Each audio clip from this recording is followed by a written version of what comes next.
Bonsoir et bienvenue dans 28 minutes. Notre premier invité lâche une sorte de pavé dans la mare en forme de point d'interrogation. Sommes-nous tous racistes? Evelyne Heyer, généticienne et anthropologue, déconstruit dans une superbe exposition au Musée de l'Homme à Paris les processus cognitifs qui conduisent Sapiens au racisme. L'actualité, ce sont les conséquences du renvoi brutal du patron du FBI par Donald Trump. La crise politique est de plus en plus aiguë. Les démocrates crient à une sorte de redite du scandale du Watergate, renvoi par Richard Nixon du procureur indépendant qui enquêtait sur lui. Et une question s'impose, cette décision arbitraire de Trump est-elle le signe d'une menace plus globale qui pèserait sur les contre-pouvoirs démocratiques aux États-Unis? Enfin, dans la troisième partie de l'émission, vous retrouverez les bambins, Mauduit et Saltiel, très à cheval tous les deux, sur les principes à propos de Manuel Valls et sur des petits chevaux de bois qui font délirer les petites jeunes filles finlandaises. Bonsoir Nadia. Bonsoir Elisabeth. Bonsoir Arnaud Le Parmentier. Bonsoir Evelyne Heyer. Bonsoir. On est ravis de vous recevoir puisque vous êtes commissaire de cette exposition « Nous et les autres, des préjugés au racisme ». Voici le catalogue, une exposition qui est la première exposition temporaire au Musée de l'Homme, New Look, Musée de l'Homme qui a été revu de fond en comble, qui a quand même une drôle d'histoire par rapport à ces questions, qui a été un musée racialiste, un musée colonial. En fait, en 1938, quand Paul Rivet crée le Musée de l'Homme, il est, je dirais, dans les prémices de la lutte antiraciste parce qu'il réfute l'inégalité biologique des races, mais il est encore dans la pensée coloniale, il est encore dans la pensée quand même que l'Europe est une civilisation plus avancée que les autres. Donc je dirais que c'est les prémices de la lutte antiraciste et il s'investit très vite dans la lutte antifasciste. Cette exposition, après le Brexit, au moment où il y a des crispations identitaires, nationales, populistes, le refus de l'autre, aussi tout ce qui s'est passé autour des migrants, c'est par hasard? Oui, en fait, ça tombe très bien. Ça tombe par hasard. Non, mais c'est-à-dire que c'est la première exposition qu'on voulait pour la réouverture du Musée de l'Homme, une exposition vraiment engagée sur une question de société importante. Et maintenant, il se passe qu'en termes de calendrier, je trouve que ça tombe plutôt bien. Ça tombe à pic. Très bien. On en reparle dans un instant. Mais d'abord, votre empreinte digitale, Evelyne Heyer, votre portrait réalisé par Marc-Antoine de Porrette. Regardez. En tapant Evelyne Heyer sur Internet, on découvre une décennie de photos de vous sur le terrain, de l'Ouzbékistan à la Mongolie à la rencontre des humains qui peuplent cette planète. Normal, vous êtes anthropologue.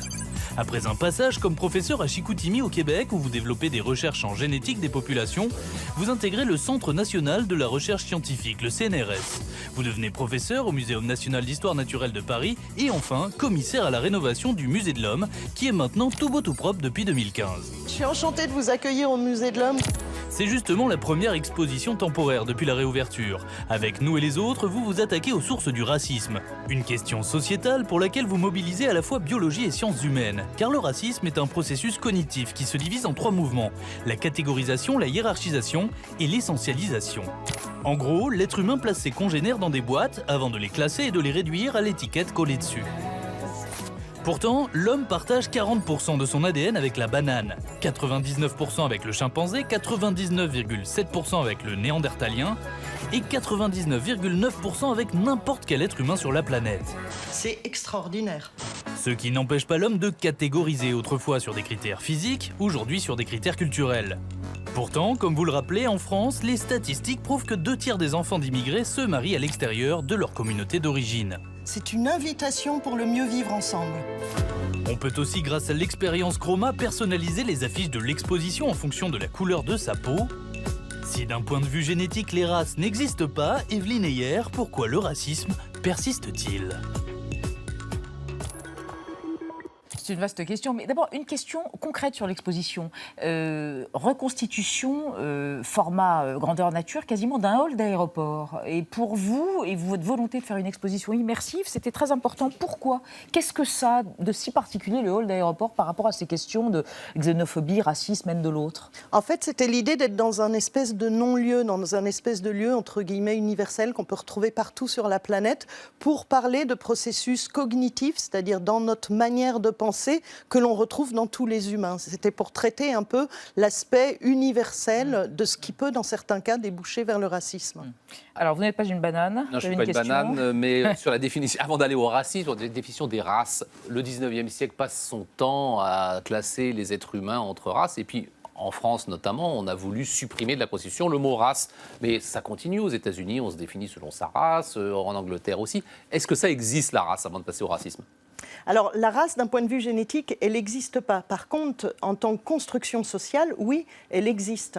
C'est-à-dire, c'est la couleur, c'est l'apparence. En fait, c'est la manière dont vous allez catégoriser les individus qui finalement crée une race. Vous allez créer une race si vous catégorisez, vous hiérarchisez et aussi vous essentialisez. Vous résumez l'individu à une propriété de sa boîte. Vous le mettez dans une boîte étanche et vous dites qu'en connaissant sa race, vous connaissez tout de lui. C'est ça l'essentialisation. Et donc, quand il y a ces trois composants, là, vous êtes vraiment dans de la race. Alors, l'anthropologue que vous êtes rajoute quelque chose d'intéressant. Vous dites la défiance vis-à-vis de l'autre. Ça a peut-être commencé il y a 12 000 ans à peu près au néolithique, quand l'homme s'est sédentarisé avec l'agriculture et que la propriété privée, la propriété des parcelles, enfin propriété privée quand même pas, mais on s'est accroché à sa parcelle agricole et là, il y a quelque chose qui s'est enclenché. En tous les cas, là, tout ce qu'on voit, c'est qu'il y a vraiment une augmentation dans les squelettes d'agressivité, avec des flèches, de violence, etc. Ouais. Donc on pense qu'à ce moment-là, il s'est construit vraiment quelque chose d'un peu plus fort. Mais ça existait certainement avant, parce qu'on voit déjà au moment de Néandertal des sous-groupes de Néandertal. Donc il y avait déjà cette idée de communauté, cette idée de faire groupe. Alors cette exposition a lieu au Musée de l'Homme en France, à Paris, dans un contexte politique qui est plutôt tourmenté, pour ne pas dire mieux. Il y a un certain nombre de penseurs ou d'hommes politiques de droite qui disent on ne parle jamais de quelque chose qui serait tabou en France, le racisme anti-blanc. Quelle est votre position sur ça ? Alors nous, on en parle dans l'exposition parce qu'on a décidé de parler de toutes les formes de racisme et il y a des données qui montrent qu'environ 15% de gens blancs, entre guillemets, ont été victimes au cours de leur vie d'agressions racistes, mais uniquement verbales et qui ne sont pas liées à des discriminations. Et c'est pour ça qu'il y a des gens qui lui refusent la qualification de raciste parce qu'ils disent on ne peut parler de racisme que quand il y a discrimination et d'autres qui disent c'est quand même du racisme étant donné qu'il y a quand même des actes verbaux dans les lieux publics liés à la couleur de peau. Est-ce que le racisme est nécessairement un peu ethnocentré, c'est-à-dire que c'est l'autre envers lequel je suis raciste, c'est-à-dire qu'on pourrait dire que c'est de l'intolérance, les Blancs sont racistes vis-à-vis des gens qui viennent chez eux, de même qu'en Afrique, ils seraient racistes sur le nouveau venu. Quelle est la différence avec la xénophobie ? Alors, en fait, ce n'est pas toujours le cas. Par exemple, en Afrique centrale, on voit du racisme entre des pygmées et des voisins non pygmées. Or, il n'y en a pas un qui est arrivé avant ou l'autre. Ou, dans ce cas-là, ce serait plutôt les non pygmées, mais qui sont arrivés il y a quand même plus de 3000 ans. Donc, ce n'est pas quelque chose de quotidien. Donc, ce n'est pas tout simplement un rejet, je dirais, de l'immigrant. Et on a eu du racisme en Europe, et comme on en a à l'heure actuelle, avec des gens qui sont européens. Alors, précisément, une catégorie de population, les sociologues comme Éric Fassin, qui est un ami de l'émission, et d'autres l'ont bien prouvé, une catégorie de population en France qui est la plus discriminée, c'est celle des Roms. Oui. Et ça, apparemment, ça ne tombe pas sous le sens. Exactement. Effectivement, en France, 2 personnes sur 3 ont un sentiment défavorable aux Roms. Et c'est une intolérance qui s'exprime de façon assez décomplexée, d'autant qu'il y a une espèce de grande confusion entre les gens du voyage qui sont français, qui sont installés en France depuis des générations, et les Roms qui viennent de Roumanie, le plus souvent de façon plus récente.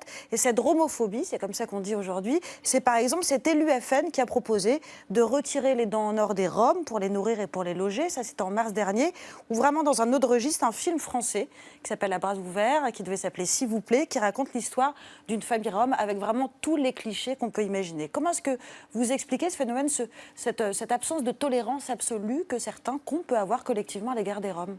Alors, les sociologues disent qu'il y a 2 ou même 3 facteurs par rapport aux Roms. Il y a le fait, effectivement, qu'ils ont un mode de vie qui nous paraît différent. On les pense tous nomades alors que c'est faux. Et il y a aussi le fait qu'ils sont, entre guillemets, en bas dans la hiérarchie sociale. Donc, il y a une espèce aussi de peur de la pauvreté. D'être contaminés par leur pauvreté. Voilà, d'être contaminés par la pauvreté. Et puis, un troisième facteur, c'est qu'on entend peu de représentants de la communauté rome qui auraient tendance à montrer un autre aspect que ceux qu'on diffuse un peu. Il n'y a pas de contre-discours. Voilà, il n'y a pas de contre-discours. Donc, je pense que c'est les 3 facteurs qui font que les Roms rentrent dans... sont effectivement... Les plus discriminés. discriminés. C'est les ingrédients d'un passage à l'acte hostile contre une certaine communauté ?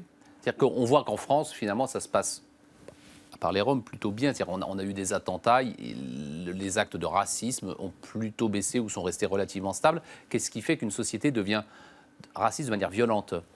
En fait, il y a une construction. D'ailleurs, dans l'exposition, on le montre bien, la construction du problème rome, entre guillemets, à partir des années 90, alors que le problème, entre guillemets, n'était pas aussi mis en avant précédemment. C'est quand vous avez une conjonction à la fois de discours politiques qui ne sont pas neutres par rapport aux Roms. Vous avez en plus les médias, dans certains cas les intellectuels, et finalement la société civile. C'est quand en fait un peu tout le monde est d'accord et qu'il n'y a pas de contre-parole forte, que ça soit de la part des politiques ou des médias, que là vous pouvez construire effectivement un rejet de l'autre qui peut aller jusqu'au racisme.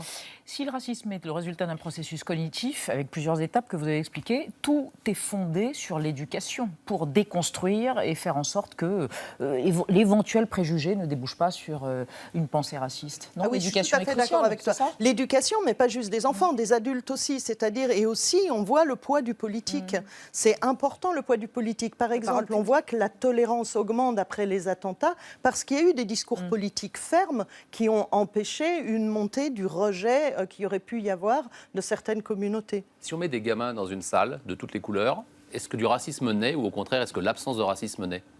Alors, si les gamins vont avoir tendance à faire groupe les uns par rapport aux autres, parce que ça, c'est un espèce de truc cognitif qu'on a chez l'humain, vont avoir tendance à préférer leur groupe à l'autre, mais ça ne va pas déboucher sur du racisme. Pour que ça débouche sur du racisme, il faut vraiment qu'il y ait une construction sociale autour. Ça n'est pas comme ça, le racisme.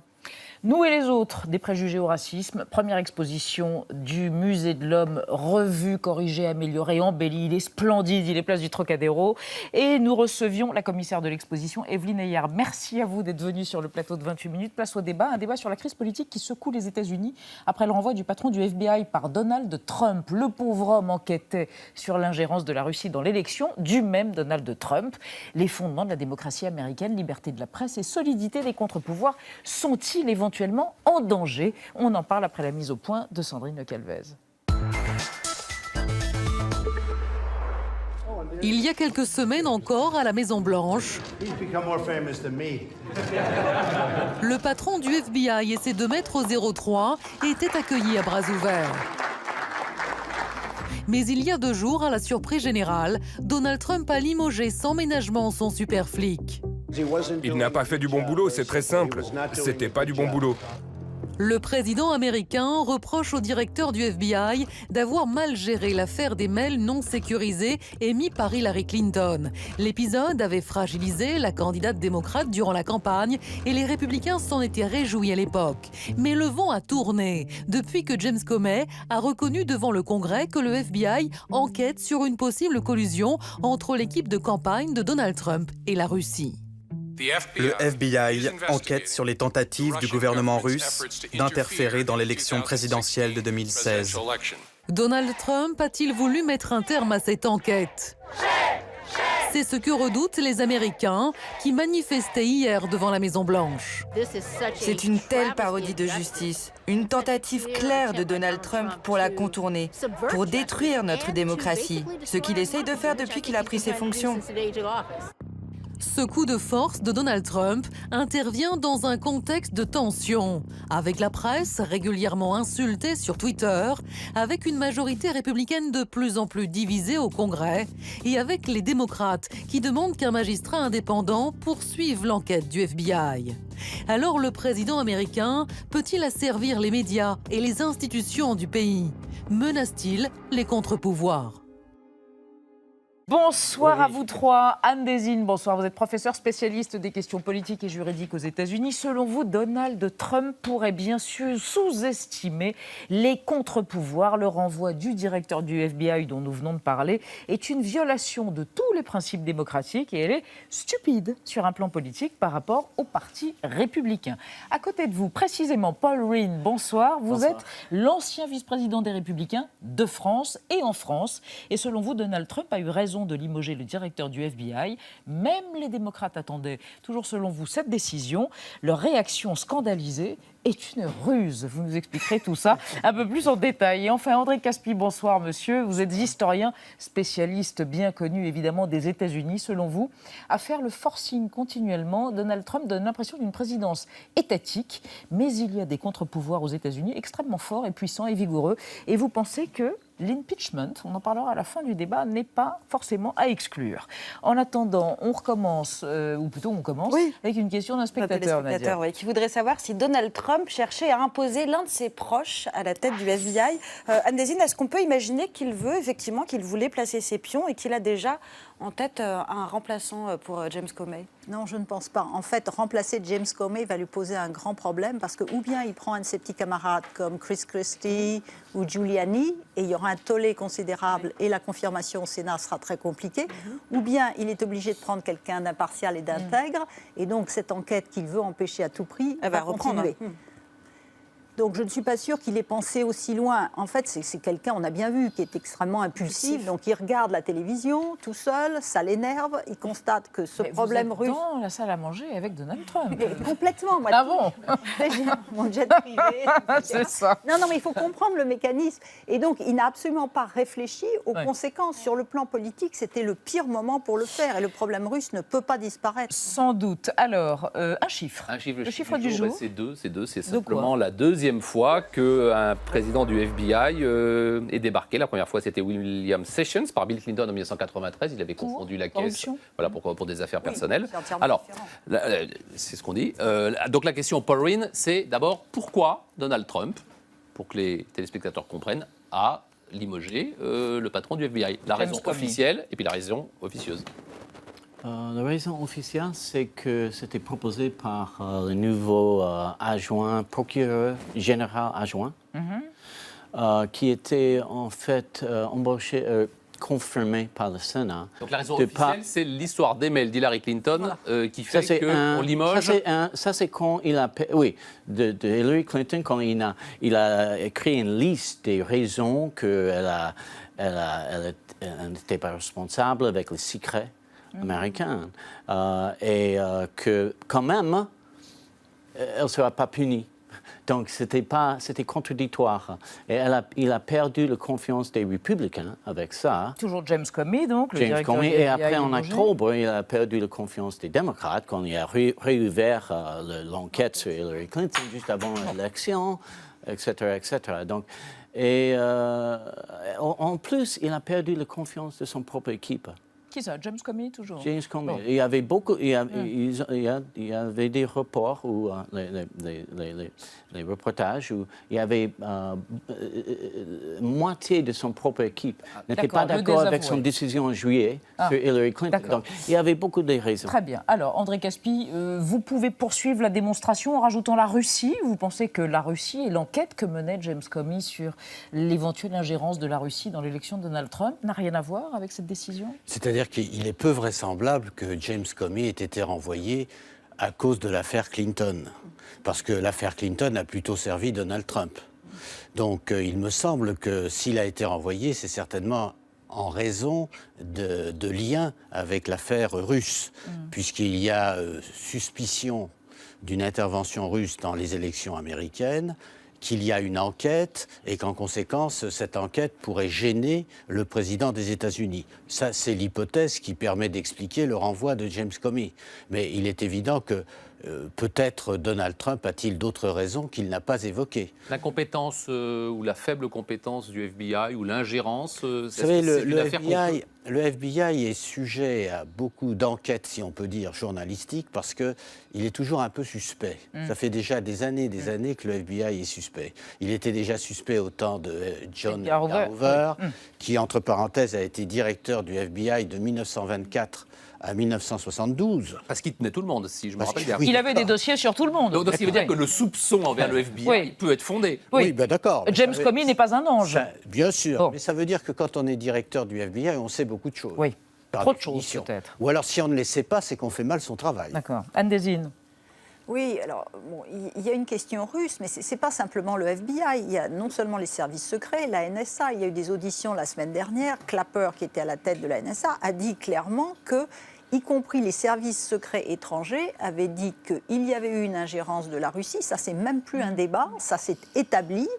Et qu'il y avait sans doute des éléments établissant la collusion entre des proches du président, pas nécessairement lui. Mais si on pense à Flynn, qui a été limogé au bout de... Vous nous dites qui est Flynn, vous rappelez à ceux qui ne sont pas au courant celui qui, malgré les mises en garde du président Obama, malgré tout un tas de choses, a été nommé conseiller à la sécurité nationale, qui est un poste qui n'a pas besoin de confirmation par le Sénat.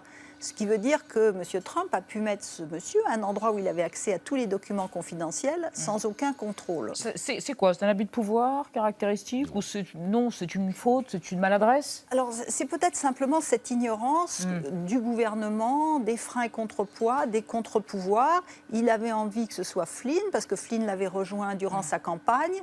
Et dans ces cas-là, il ne s'embarrasse pas tellement de choses. Est-ce qu'on est dans la même situation que Richard Nixon en 1973, essayant d'éviter les enquêtes contre lui dans l'affaire célèbre du Watergate? C'est la presse américaine qui en parle. Alors, effectivement. Pas du tout, Paul Ryan, pas du tout, Richard Nixon. On n'est pas en 1973 avec Nixon, même si le média gauche voudrait dire... C'est un rêve de journaliste, le Watergate. Non, c'est pas Watergate, ça. D'accord. Avec Watergate, il y avait même un peu de preuves avant que Nixon a commencé de virer quelques gens. Comme James Clapper, comme vous avez bien dit, James Clapper, cette semaine, disait qu'il n'y avait aucune preuve pour une collaboration entre Trump et la Russie. Je dis pas la Russie, pardon. Je dis pas que peut-être la Russie a fait les attaques, hacking attacks. Les attaques informatiques. Sur le système démocrate. Mais un piratage contre les démocrates, campagne de démocrates. Mais il n'y a aucune preuve que Trump a collaboré avec les Russes. Mais vous avez entendu ce qu'a dit le président du FBI par intérim. Il a dit l'enquête continuera, quoi qu'il arrive, sur l'éventuelle collaboration. Ça va continuer avec quelqu'un d'autre. Je crois qu'il faut quand même se mettre dans la tête qu'aujourd'hui, le piratage devient quotidien. Il est quotidien sans doute aux États-Unis, mais il est quotidien ailleurs, parce qu'il y a aussi eu des accusations de piratage en France. Et je suis certain que les agences d'espionnage américaines sont très compétentes en ce qui concerne le piratage, dont je ne me fais aucun souci là-dessus. Oui, simplement, quand on fait du piratage, il y a une règle. Ne pas se faire prendre. Voilà, c'est tout. André Caspi, ce qui est quotidien aussi de la part de Donald Trump et de son administration, ce sont des commentaires extrêmement négatifs sur la presse de gauche, comme vous venez d'ailleurs de le faire, Paul Ryan, en disant la presse de gauche, comme si la presse était nécessairement de gauche. Et il semblerait, là, depuis quelques jours, la volonté, ou en tout cas une initiative qui consisterait à peut-être pouvoir menacer la presse de diffamation. C'est peu dire que les relations entre Trump et la presse sont mauvaises. Elles sont très mauvaises. Elles sont très mauvaises depuis longtemps. Puis n'oubliez pas qu'au moment de l'élection présidentielle, 200 journaux ont pris parti pour Clinton et 6 seulement pour Trump. Réformer la loi sur la diffamation, c'est une menace qui pèse sur la presse américaine. Est-ce possible? Est-ce constitutionnel? Non, je ne pense pas que ce soit... C'est possible. On peut toujours demander la réforme. Mais je crois que ça se heurtera à de telles résistances, parce que c'est quand même fondamental dans la démocratie américaine. Ça fait partie des 10 premiers amendements à la Constitution. La démocratie américaine est fondée précisément sur la liberté d'opinion, sur la liberté de la presse. Il n'y a pas de loi sur la presse comme il y en a eu dans l'histoire de la France. Donc ça veut dire que toucher à la presse, c'est véritablement toucher au cœur de la démocratie américaine. C'est pour ça que je n'y crois pas. Alors, l'homme qui porte cette possible réforme s'appelle Reince Priebus. Il est secrétaire général de la Maison-Blanche. Thibault Nolte le caviarde avec plaisir. Regardez.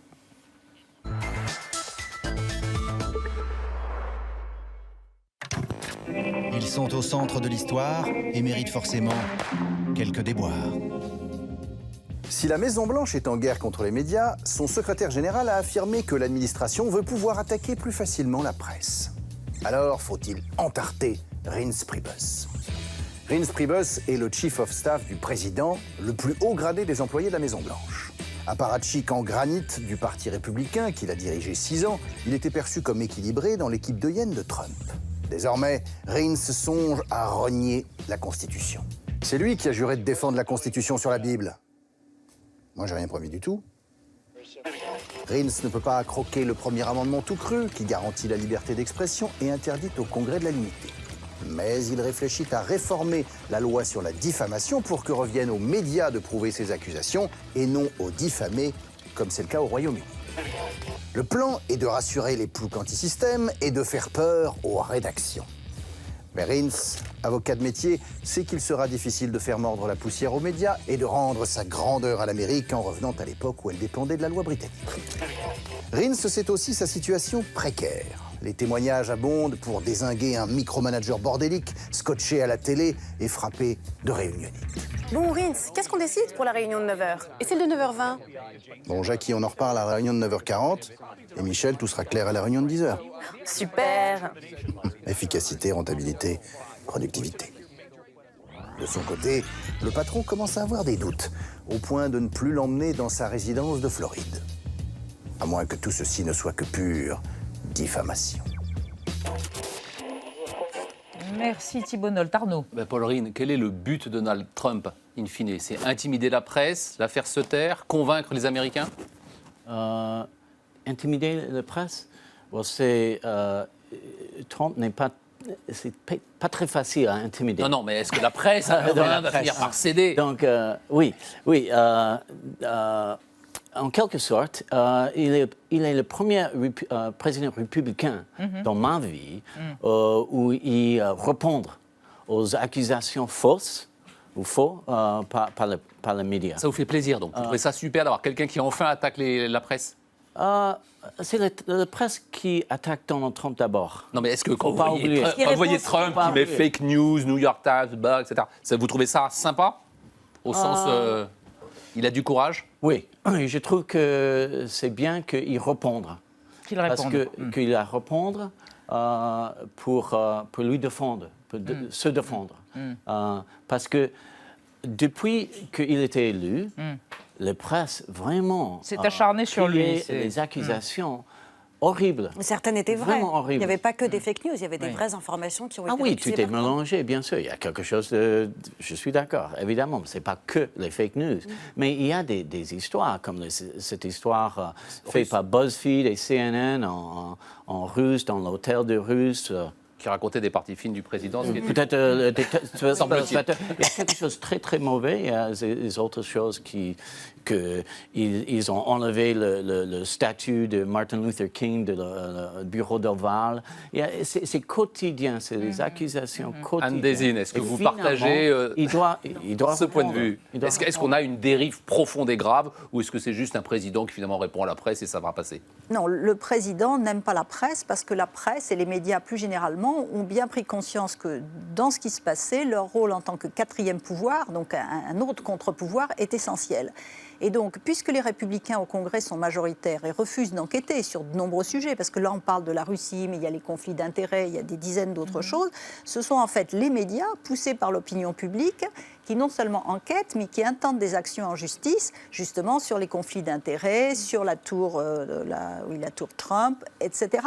Donc, en fait, il y a un déplacement de l'action. Et lui, ce qu'il essaie de faire, il sait très bien qu'il ne va pas gagner, y compris cette loi sur la diffamation. Ce qu'il essaie de faire, c'est rassurer sa base en faisant passer à la base le message que vraiment on le traite mal, on dit des tas d'horreurs sur lui, mais tout ça c'est faux. Et les gens qui ont voté Trump, pour le moment, voteraient encore Trump aujourd'hui. Alors ça nous paraît un peu bizarre, enfin moi ça me paraît carrément bizarre, mais c'est comme ça. Oui. Alors Nadia, parlez-nous des lobbies. Oui, parce qu'il y a un autre problème, c'est l'opacité de l'administration Trump, parce qu'il a beau n'avoir absolument aucun filtre sur Twitter, il a quand même le goût du secret, et il vient de le prouver encore une fois en mettant fin à un système très vertueux qui avait été mis en place par Barack Obama au début de son premier mandat, sous la pression d'une association de promotion de la transparence de la vie publique. Il avait rendu public le registre de ses visites à la Maison-Blanche, donc techniquement, ça veut dire que tous les noms des officiels étrangers, des lobbyistes, des chefs d'entreprise étaient consignés sur un registre rendu disponible aux citoyens américains sur Internet. Et bien ça, c'est terminé, parce que Trump vient d'annoncer que cette liste allait être tenue secrète officiellement pour des raisons de sécurité. Et pour protéger la vie privée, de sa famille, etc. Pour quelqu'un qui s'est fait élire sur détruire Washington, les lobbies, le Washington as usual et le marécage de Washington, c'est quand même intéressant. Et qui continue à être transparent sur sa vie privée, mais pas sur le reste. Mais tout ça, c'était sans raconter Politico, puisque ce média politique donc, vient de mettre en ligne un outil qui permet de documenter toutes les visites, tous les visiteurs de la Maison-Blanche, ce qu'on appelle du data journalisme. Il y a des statistiques assez intéressantes. On apprend qu'il interagit essentiellement, pour schématiser, avec des hommes blancs, riches et républicains. Et surtout qu'en 100 jours, il a rencontré 270 chefs d'entreprise. Ce qu'il faut rappeler aussi, c'est que c'est le seul à refuser de rendre publiques ses déclarations de revenus et d'impôts. André Caspi, est-ce qu'il peut y avoir au bout d'un moment une sorte de pression citoyenne pour le forcer à être plus transparent sur ses visiteurs? Écoutez, tant qu'il ne viole pas la loi, vous ne pouvez rien dire. Et les Américains s'en accommodent de ça? C'est-à-dire que vous ne pouvez pas dire qu'il y a une loi qui oblige le président à dire quels sont ses visiteurs. Je vous ferai remarquer que tout président peut recevoir n'importe qui. Il veut. Et d'ailleurs, je pense que c'est très souhaitable. Alors, que Barack Obama ait instauré un registre de ses visiteurs, ça le regarde. Il avait sans doute ses bonnes raisons de le faire, et ça permet en effet une grande transparence. Mais est-ce qu'il peut... Pardon. Allez-y, est-ce qu'il peut faire basculer l'équilibre des pouvoirs aux États-Unis? Non, parce que historiquement, on a déjà vu des présidents qui changeaient l'équilibre des pouvoirs aux États-Unis par leur action et des contre-pouvoirs. Oui, bien sûr, mais bien sûr. Vous avez un président comme Franklin Roosevelt pendant le New Deal qui a changé considérablement la place de la présidence dans le système américain. C'est-à-dire que si aujourd'hui la présidence tient un si grand rôle, cela remonte à Franklin Roosevelt. Et Franklin Roosevelt agissait dans le cadre du New Deal, dans le cadre de la reprise économique et plus tard dans la conduite de la Seconde Guerre mondiale. Donc, si vous voulez, il y a une présidentialisation du régime qui fait que le président tient une place importante. Mais la grande différence entre la France et les États-Unis, c'est que cette présidentialisation aux États-Unis ne supprime pas les contre-pouvoirs. Et par exemple, le Congrès tient une place très importante. La Cour suprême tient une place très importante. Voilà les contre-pouvoirs. Donc c'est cela qui compte. Faites-nous écouter John McCain, précisément, et réagir John Wynne après. On sait que Donald Trump l'avait remporté contre les Républicains, en tout cas au début. Eh bien là, le sénateur John McCain met des doutes sur le limogeage du patron du FBI. On regarde John McCain. On l'écoute. On l'écoute, oui, parce qu'on n'a pas d'image. Sur CNN, on n'a que le son. I think they've been investigating the Trump campaign's connections with Russia for a long time. I just think that it obviously was not done in an efficient fashion. But when you find probably, arguably, the most respected person in America, you'd better have a very good explanation. And so far, I haven't seen that. Alors, Paul Rehn, est-ce que les Républicains vont lâcher Donald Trump? Non. John McCain toujours prend ce rôle de critiquer Trump ou critiquer le président, les républicains. Il aime ce rôle, d'accord. Ça, c'est John McCain. C'est pas la majorité des les politiciens républicains, c'est sûr. C'est une grande minorité, mais quand il dit quelque chose comme ça, c'est toujours sur tous les médias. Je ne suis pas d'accord. Je crois que Trump avait une bonne raison. Je crois que la proposition qu'il a reçue par le par le monsieur qui a adjoint de Attorney General. Ministre de la Justice. Donc les Républicains ne lâcheront pas Donald Trump, selon vous? C'est moins sûr, parce qu'en fait, pour qu'il y ait une vraie enquête, vu que le FBI est discrédité, que les commissions qui ont commencé à enquêter sont discréditées, le représentant qui est allé à la Maison-Blanche pour donner des documents, etc. Il reste la solution d'un procureur indépendant. Mais comme la loi a expiré, il y avait une loi, c'est un peu compliqué, après Watergate, qui a expiré en 1999, ce serait un procureur indépendant, mais soumis au ministre de la Justice. Donc, compte tenu du fait que le ministre de la Justice, c'est Sessions, qui s'est récusé, que Rosenstein, qui avait une très bonne réputation de quelqu'un d'intègre, d'impartial, c'est un peu déconsidéré avec ces 3 pages, même si mon voisin trouve que les 3 pages sont très très bien, il reste une commission indépendante, comme pour le 11 septembre. Mais pour qu'une commission indépendante soit créée, il faut une loi du Congrès. Or, les Républicains sont majoritaires. Donc, en fait, il faut que quelques Républicains se rendent compte que leur avenir, et en particulier lors des élections de 2018, est en danger. Alors les 2 ans à venir... Oui, d'ici 2018, André Caspi, comment voyez-vous la suite du mandat de Donald Trump? Une sorte de petite dérive autoritaire ou Moi, je n'ai pas d'a priori. Je ne suis pas pour Donald Trump ou contre Donald Trump, mais je constate que sa présidence est un peu chaotique. Alors, dans les 100 premiers jours, parce que le terme de 100 premiers jours, je vous fais remarquer, ça remonte à Franklin Roosevelt. Parce que dans l'histoire de France, les 100 premiers jours se sont terminés à Waterloo. Mais tu as fini par s'en imposer face à la Cour suprême. Dans l'histoire américaine, les 100 premiers jours sont glorieux. Alors, les 100 premiers jours de Donald Trump ont été... on peut pas dire qu'ils aient été glorieux. Ils n'ont pas été non plus catastrophiques. Ça vous a rassuré? Est-ce que vous trouvez que finalement c'est moins pire que ce que vous attendiez? Ils ont été chaotiques. Oui, mais chaotique, c'est pas... Chaotique, ça veut dire qu'il y a des aspects qui sont de bonne qualité, puis des aspects qui ne le sont pas. C'est-à-dire qu'au fond, on sent bien que l'homme n'a pas d'expérience. On sent bien qu'il a aussi une sorte de narcissisme, de volonté de puissance qui fait qu'il est capable d'agir dans un sens ou dans l'autre sans qu'il y ait une logique derrière tout cela, sinon la logique de défendre ses propres intérêts et de ne pas très bien comprendre le fonctionnement du système américain. C'est ça qui est dangereux. Et c'est un jour ou l'autre, c'est pour cela que vous l'avez remarqué au tout début, un jour ou l'autre, s'il va un peu trop loin, il risque précisément de se retrouver dans une situation qui a été celle de Richard Nixon et qui a été celle aussi de Bill Clinton, mais pour d'autres raisons. Oui. Si je peux dire. L'impeachment, un mot pour conclure. Un mot pour conclure? Juste pour conclure, que disait que ces premiers 100 jours n'étaient pas un grand succès. C'était un grand succès. Un grand succès domestique. Oui, les médias ne parlent pas de ces succès, mais un grand succès économique.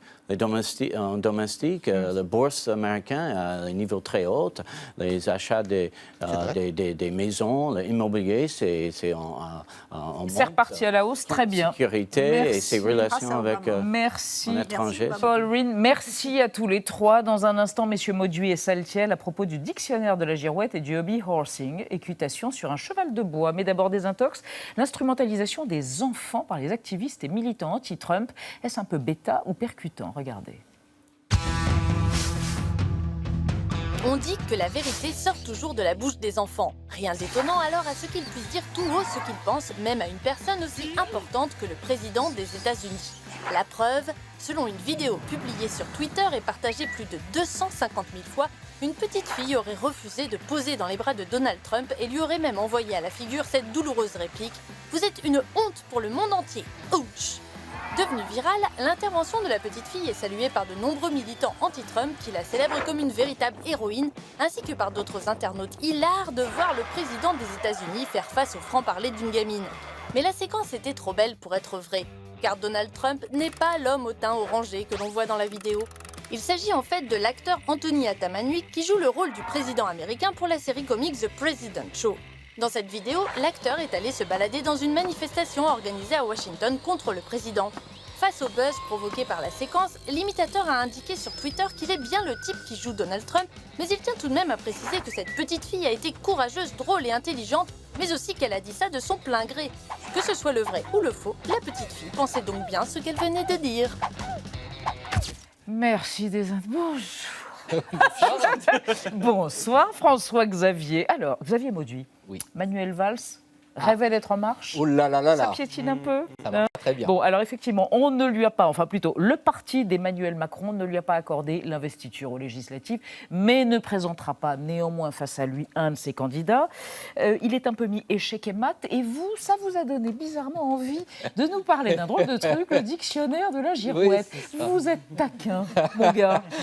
C'est une girouette, Manuel Valls? Je sais pas, vous allez voir. Vous savez, moi, je parle que d'histoire. À Paris, en 1815... Pas de politique, jamais. Paraît de manière anonyme un dictionnaire des girouettes où nos contemporains, peints par eux-mêmes. Alors, l'ouvrage fait la liste de tous les opportunistes, traîtres, renégats, félons qui ont servi en France. Ils ont sévi en France pendant 25 ans. Des girouettes, quoi. Il y a des centaines de noms. C'est assez normal, parce que la politique a souvent donné l'occasion de retourner sa veste. Ancien régime, puis révolution, monarchie constitutionnelle, République, convention, directoire, consulat, empire, et puis le retour du roi en 1815. Alors le dictionnaire ne ne pose pas vraiment de jugement sur ces gens-là. Non, c'est plutôt des constatations. Tout simplement parce que l'usage était de prêter serment. Donc si vous changez de camp, évidemment, vous êtes parjure, hein. C'est clairement écrit. Il est certaines capitulations de conscience qui ont permis à certains personnages de prêter certains serments. Alors, l'auteur de ce bouquin est un certain Alexis Emery. C'est un imprimeur libraire qui a connu un gros succès avec son livre, hein.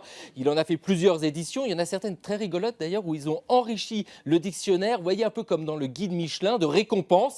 Ce ne sont pas des étoiles là, hein, ce sont des petits fagnons, des girouettes, 1, 2, 3. Ouais. Oui, certains d'ailleurs, ils remportent la timbale. Oui, ouais. Talleyrand et Fouché, les plus célèbres, 12 chacun. Ah bah bravo, hein. Je ne peux pas m'empêcher de vous donner la première phrase de ce dictionnaire des girouettes. Et oui, la peste donnerait des pensions, la peste trouverait encore des flatteurs et des serviteurs. Voilà. Ça rappelle un peu ce que disait Edgar Faure, le président du Conseil. C'est pas la girouette qui tourne, c'est le vent. Et c'est très juste d'ailleurs. Alors pour finir, on le voit bien, changer d'opinion politique de temps en temps est une constance en politique, un temps, 2 temps, 3 temps, même pour Manuel Valls. Au deuxième temps de la valse, nous comptons tous les deux 1, 2, 3. Et Paris qui bat la mesure, Paris qui mesure notre émoi. Et Paris qui bat la mesure, nous fredonne déjà. Oh oui, hein, ça vous attendrit. Oui, mais Valls, il ne change pas d'opinion, il change juste de camp. Bon, très bien. Alors, Adada, mon lapin. Oui, la Finlande invente l'équitation sans cheval, tout simplement. Ce pays qui accueille déjà les championnats du monde d'air guitare. Vous savez, hein, cette pratique qui consiste à faire de la musique avec un instrument invisible, repousse encore plus loin les frontières du réel avec l'hobby horsing, c'est comme ça que ça s'appelle. Donc voici quelques images. Alors vous le voyez, hein, ce sont surtout des jeunes cavalières qui chevauchent ce bout de bois orné d'une fausse tête de cheval. Elles sont plus de 10 000 à participer à d'intenses compétitions dans tout le pays. Elles se font aussi un petit peu de bien. Et puis les spectateurs qui les regardent aussi, ils sont des milliers à les voir. Et on peut le dire, l'hobby horsing en ce moment en Finlande prend du galon. Et pourtant, il revient de loin puisque ce sport est né sur des forums de discussion internet ou sur Facebook, une communauté virtuelle qui s'est patiemment fédérée à partir de 2010. Alors les jeunes adolescentes s'échangent des conseils de couture pour justement fabriquer ces fausses têtes de chevaux, puis aussi organisent des rencontres et des compétition. Vous le voyez, un lobby horsing exige autant une pratique athlétique, parce qu'il faut quand même les mimer, ce trot, ces galops, qu'une pratique artistique pour pouvoir justement concevoir ces fausses têtes. Et puis surtout, ça demande un fort caractère pour dépasser les regards moqueurs qui fusent au premier coup d'œil de leur sport fétiche. Je ne parle pas forcément de vous. Alors un récent documentaire qui s'appelle Hobby Horse Revolution, qui a été réalisé par une Finlandaise, revient sur les motivations réelles de cette jeunesse. Ce documentaire qui a d'ailleurs été diffusé dans de nombreux festivals dans le monde. Eh bien, pour certaines, vu de dos, c'est trognon quand même. Pour certaines, ces jeunes femmes, eh bien, il y aurait des vertus thérapeutiques, puisque ces chevaux imaginaires permettraient de dépasser et de surmonter les obstacles de la vie. Et oui, évidemment, et aussi une certaine émancipation féminine. Vivre et laisser vivre. Voilà, c'est ça, c'est du moins la thèse défendue par le documentaire. Et puis, ces jeunes femmes qui sont interrogées avouent vivre un intense moment de liberté sur ces faux chevaux, et surtout pouvoir s'extraire du regard des garçons qui, pour une fois, ne leur disent pas ce qu'il faut faire et comment le faire. Alors, on n'en est qu'au début de cette chevauchée finlandaise qui gagnera peut-être un jour les terres du reste de l'Europe, pourquoi pas en France, où ce noble cheval invisible deviendra peut-être une conquête de la femme. Merci de votre fidélité, il en faut. À suivre sur Arte Chérie, votre nouvelle série du jeudi soir, des héroïnes pures, et en plus c'est légal. Les enquêtes de Valeria Ferro à la brigade criminelle de Turin dans Squadra Criminale. Et ensuite, nous avons Molly qui part à la guerre en Afghanistan. J'ai oublié le nom de la série, pardonnez-moi. À demain. Tchuss, à demain avec le club.